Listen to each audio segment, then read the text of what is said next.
Friday the 13th is a 1980 slasher film directed by Sean S. Cunningham and is a very early work from him.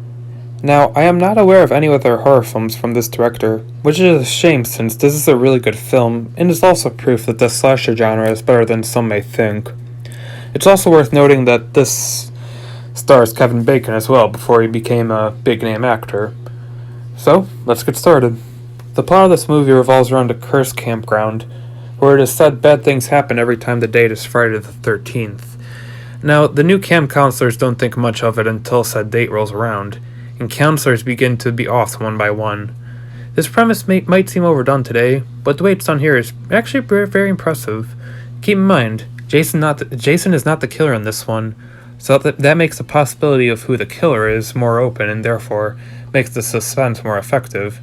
I had a lot of fun crossing off and wondering who exactly was behind all the killings. It's almost a murder mystery in that sense. I give plot a B+. Next is acting.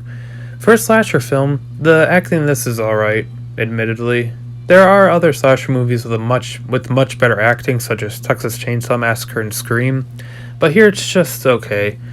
Although it's not good enough to make me attached to the characters. Although I will admit, I did enjoy watching Betsy Palmer's performance because you could just tell she was just having a ball with her portrayal.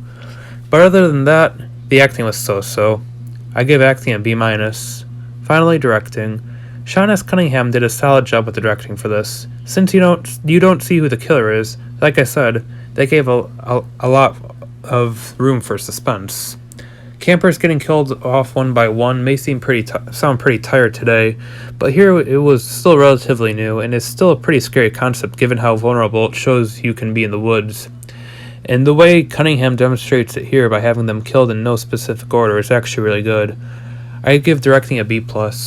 Overall, Friday the 13th is a fun little film with the right amount of suspense. It's a film worth seeing at least once if you are a horror fan. I also view it as a good allegory for being lost out in the woods. Psycho killers aside, there are other things out in the woods waiting to get you. And what's worse is that with all those trees, you don't know exactly what is out there. I give Friday the 13th a B+. Thank you for watching, and don't forget to like and sub for more content.